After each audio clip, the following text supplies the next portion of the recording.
नमस्कार दोस्तों, देखिए पिछले साल इंडोनेशिया के बाली शहर में G20 की फाइनल सबमिट हुई थी और उसी के बीच में आपने एक वीडियो जरूर देखा होगा जो कि चाइना के राष्ट्रपति शी जिनपिंग और भारत के प्रधानमंत्री नरेंद्र मोदी ने दोनों ने हाथ मिलाए थे और एक जरूरी बात उन्होंने आपस में की थी।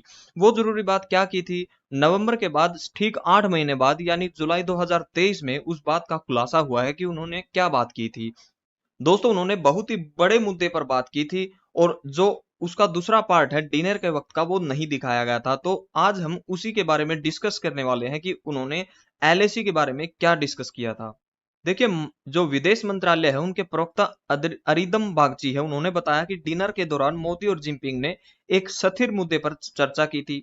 बागची ने कहा था कि भारत का फोकस हमेशा एलएसी यानी जो लाइन ऑफ एक्चुअल कंट्रोल है जो कि भारत और चीन के बीच में है, उसका विवाद सुलझाने में लगा है। भारत का एफर्ट है हमेशा से ही, हम बॉर्डर पर तनाव को खत्म करने और आसपास के क्षेत्रों में शांति स्थापित करना चाहते हैं और इसका अच्छे से समाधान हो जाए।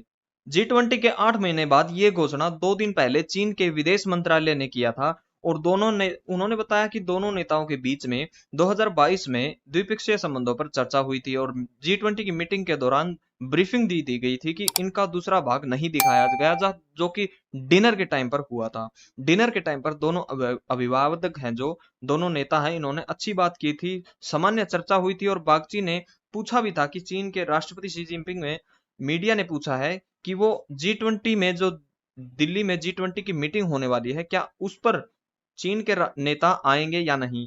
उन्होंने कहा कि भारत के सभी आमंत्रित नेता की भागीदारी और समिट के लिए भारत पूरी कोशिश कर रहा है। दरअसल जोहानबर्ग में 2 दिन पहले राष्ट्रीय सुरक्षा सलाहकार भारत के हैं जो अजीत डोभाल और चीन के विदेश मंत्री वांग यी से मुलाकात की थी। अजीत डोभाल ने कहा था कि 2020 और एलएसी के मुद्दे के बाद भारत और चीन के बीच में काफी विवाद आए हैं और भारत जो चीन के राष्ट्रपति है वो पिछली साल बाली में बैठक हुई थी और शी जिनपिंग के द्विपक्षीय संबंधों को फिर से शुरू करने की सहमति हुई है।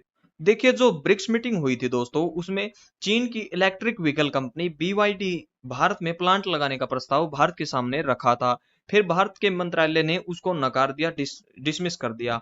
इसके बाद वांग यी ने कहा कि भारत और चीन एक दूसरे के दुश्मन नहीं है, वो एक दूसरे के साथ हैं और एक दूसरे के व्यापार करते हैं। अगर एक दूसरे के साथ वो व्यापार नहीं करते तो पूरी दुनिया पर इसका असर पड़ेगा। और भारत को हम कहते हैं कि BYD कंपनी के प्रस्ताव के लिए भारत को एक बार फिर से विचार करना चाहिए। देखिए, कुछ दिन पहले भी जो भारत के प्रधानमंत्री एस जयशंकर है, उन्होंने ब्रिक्स की मीटिंग अटेंड की थी और उसमें उन्होंने वांग यी है जो विदेश मंत्री है चाइना के, उनसे बात की थी कि एलएसी पर जो विवाद चल रहा है उनके पूरे जो डिप्लोमेट का जीवन है उसमें उन्होंने ऐसी कठिनाई कभी नहीं देखी। एलएसी पर भारत का 3 साल से तनाव मेरी जिंदगी का सबसे चैलेंजिंग तनाव है, इसलिए चाइना को भी इस पर विचार करना चाहिए। सिर्फ बातों से ही नहीं बल्कि सीरियसली इस बात को लेना चाहिए और इस पर बर्ताव करना चाहिए। दोस्तों, आपको क्या लगता है, चाइना और इंडिया के हालात और सुधरेंगे या बिगड़ सकते हैं? कमेंट में जरूर बताना और ऐसी नॉलेजेबल वीडियोज के लिए आप हिंदी वर्ल्ड व्यू को सब्सक्राइब कर लीजिए। मिलते हैं अगली वीडियो में। जय हिंद।